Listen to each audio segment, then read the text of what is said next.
नमस्कार, मैं अतर सिंह भारतीय। आज हम पहुंचे हैं डिंपल मीना हत्याकांड के मुख्य संयोजक डॉक्टर पुरुषोत्तम जी के पास। डॉक्टर साहब, आज डिंपल मीना हत्याकांड को लेके एक मीडिया कॉन्फ्रेंस रखी गई थी। उसको लेकर आप क्या कहना चाहोगे? मुझे तो पता ही नहीं है कौन सी कॉन्फ्रेंस किसने रखी थी। मैंने तो कोई कॉन्फ्रेंस नहीं रखी। ये तो अभी कुछ लोगों के द्वारा ऐसा बोला जा रहा है। कल शाम को भी हमने इसके बारे में हमें पता लगा, सुबह भी पता लगा। उसी को लेकर हम आपके पास आए हैं कि डॉक्टर पुरुषोत्तम जी के द्वारा मीडिया कॉन्फ्रेंस जो आज 12 बजे होनी थी वो निरस्त कर दी गई है, ऐसा कुछ लोगों का कहना है। लोगों का कहना हो सकता है। देखिए, न तो हमने कोई प्रेस कॉन्फ्रेंस रखी, हमने मीस जो डिंपल की मामले की संघर्ष समिति है ने हमने कोई निरस्त की। यदि लोग कोई सबूत देते हैं कि हमने कोई चिट्ठी लिखी, कोई बयान दिया या किसी को फोन किया, तो वो सामने लाया जाए तो हम उसका जवाब दें। अब लोग तो हजारों लोग हैं, कोई क्या कह रहा है, कोई क्या कह रहा है, उसका तो एक एक व्यक्ति को जवाब देना बहुत मुश्किल है। किसने रखी? प्रेस कॉन्फ्रेंस रखने के लिए बुक करवाई जाती है प्रेस क्लब को, तो मैंने तो कोई प्रेस क्लब बुक नहीं करवाया। उसके पैसे लगते हैं, उसकी रसीद कटती है, मुझे कोई जानकारी भी नहीं है। मेरे से संघर्ष समिति से किसी प्रकार की बात नहीं की गई। संघर्ष समिति के हमारे सेक्रेटरी साहब भी यहाँ बैठे हैं, इनसे भी मेरी बात हुई, नारसिंह जी से, इन्होंने भी कोई प्रेस कॉन्फ्रेंस नहीं रखी।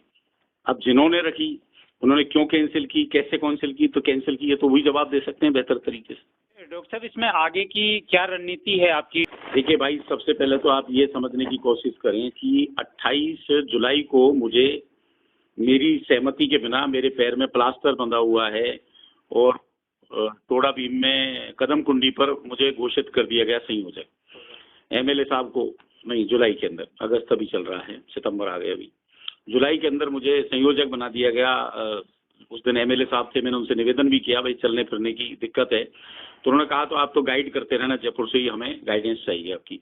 उससे पहले क्या क्या हुआ, किस किस ने क्या क्या आंदोलन किए, उसका मुझे न तो कोई विशेष जानकारी है, नहीं मैं उस विषय में कोई बयान देने की स्थिति में हूँ। तो उस दिन ये रखा गया था कि 11 तारीख को बड़ी पंचायत होगी। 11 तारीख को प्राकृतिक आपदा के कारण पंचायत हो नहीं सकी क्योंकि वहाँ पानी भर गया घुटने घुटने गंगापुर सिटी में। तो वो संघर्ष समिति ने और पंच पटेलों ने आपसी चर्चा करके, विमर्श करके, लगातार विमर्श किया और वो स्थगित कर दी कि जब स्थिति ठीक होगी तब इसकी रखेंगे। और अल्टीमेटली 29 तारीख को अभी अगस्त में वो पंचायत टोड़ा भीम में ही बीजबड़ बालाजी पर रखी गई। और उसमें लंबे संघर्ष के बाद बहुत बड़ी चर्चा हुई, बहुत बड़ा विमर्श हुआ, बहुत सारे पंच पटेल आए और वहाँ कोई आंखों देखता जब पता चलता कि पंच पटेलों को इस बच्ची के मामले में कितनी चिंता है, डिंपल के मामले में। अंत में निर्णय हुआ कि हमें सरकार को अल्टीमेटम देना चाहिए और अल्टीमेटम कितने दिन का देना चाहिए इस पर बहुत ज्यादा विमर्श हुआ। करीली का दंगल है 10 तारीख को, बोला उसके बाद दो, हम उसमें तैयारी में लग जाएंगे। बहुत सारी बातें आई और सबने मिलकर ये तय किया। उसमें 3 एमएलए भी थे हमारे, इंदिरा जी थी, घनश्याम जी थे और राजगढ़ के एमएलए मांगीलाल जी थे, और वो 13 तारीख उसकी लास्ट डेट रखी गई।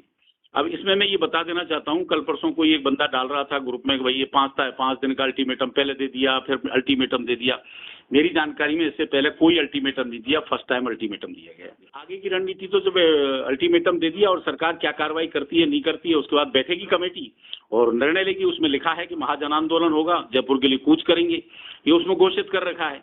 अब उसी के बीच में एक भाई ने भूख हड़ताल की घोषणा कर दी।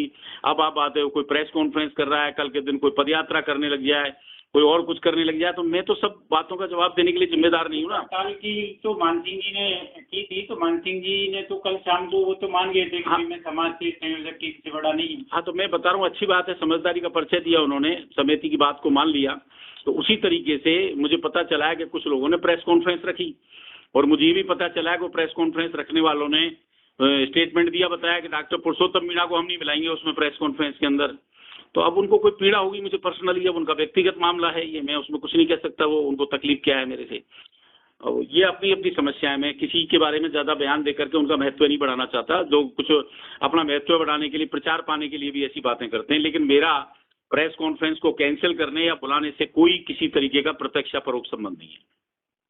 पूरे प्रकरण को लेके अभी आप मीना समाज को, नौजवान साथियों को कोई संदेश देना चाहेंगे? संदेश देने का मौका है आपके माध्यम से, आपने मौका दिया है तो संदेश तो देना बहुत जरूरी है। सबसे पहले तो मैं सभी से, जो युवाओं से विशेष करके कहना चाहता हूं, हमारे यहाँ युवा बहुत सक्रिय हैं, सोशल मीडिया पर बहुत अच्छा काम कर रहे हैं, देश भर में जा रहा है। तो सबसे पहले तो तथ्यों का पता लगाएं, कोई भी बात भ्रमित ना हो, भ्रमित होने से हमारा संघर्ष टूटता है।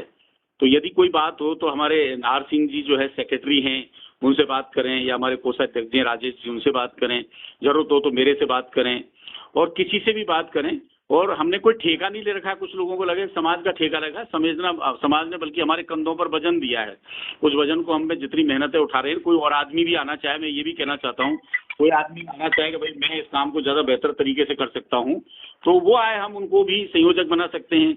एक व्यक्ति ने कहा कोई आपसे पहले संयोजक थे, मैंने भाई मुझे नहीं पता कौन संयोजक था, किसने क्या किया, लेकिन आज की तारीख में कोई भी इस भार को वहन करने को तैयार हो, इस जिम्मेदारी को, तो मुझे खुशी होगी, मैं माला पहना करके उनको ये जिम्मेदारी देना चाहूँगा। और सभी से मेरा आह्वान है कि 13 तारीख की तैयारी करें, माहौल ऐसा बनाए कि हमारे समाज में एकता है, ऐसा माहौल नहीं बनाए कि हमारे समाज में फूट है, क्योंकि सोशल मीडिया की सारी बातें सरकार के पास जाती हैं। और एक तथ्य और मैं स्पष्ट कर देना चाहता हूं, कुछ लोगों में भ्रम है सीबीआई जांच या न्यायिक जांच ये क्यों हो रहा है इस तरीके का। महापंचायत में जब बड़ी चर्चा हुई, विमर्श हुआ, और वहां ये तय किया गया कि चूंकि केंद्र सरकार में और राज्य सरकार राजस्थान में एक ही पार्टी की सरकार है, और यहाँ की ऐसा बताया जा रहा है कि राज्य सरकार जो है अपने प्रेशर का इस्तेमाल करके अपराधी को बचा रही है, ये सीधे सीधे शब्दों में बात सामने आई। तो राज्य सरकार द्वारा जिस अपराधी को बचाया जा रहा है, उसी पार्टी की केंद्र सरकार क्या सीबीआई से उसको पकड़वा पाएगी? इसमें संदेह है। सीबीआई को सुप्रीम कोर्ट भी कई बार कठपुतली कह चुका है, पिंजरे में तोता कह चुका है केंद्र सरकार का। तो हम सबका ये मत था कि अनुसूचित जाति के, अनुसूचित जनजाति के कोई सिटिंग हाईकोर्ट के जज से न्यायिक जांच कराई जाए, जिसमें कुछ तटस्थ और निष्पक्ष न्याय मिल सके, और सभी ने ये राय बनी, इसलिए इसमें न्यायिक जांच की मांग की गई है। और जिन लोगों को लगता है कि ये सीबीआई की जांच नहीं करवा करके गलत किया है, तो वो अनर्गल बात ना करके कमेटी से बात करें, अपनी संतुष्टि प्राप्त करें। कुछ भी लिख देते हैं लोग, ये अच्छी चीज नहीं है, इससे बहुत ज्यादा नुकसान हो रहा है हमारा। और एकता का परिचय है, मेरा सभी से निवेदन है, जिनके जहां जहां संपर्क हैं, जिन जिन लोगों से संपर्क हैं, उनसे सहयोग मांगे, जिससे हम एक होकर के इस लड़ाई को जीत सकें। धन्यवाद।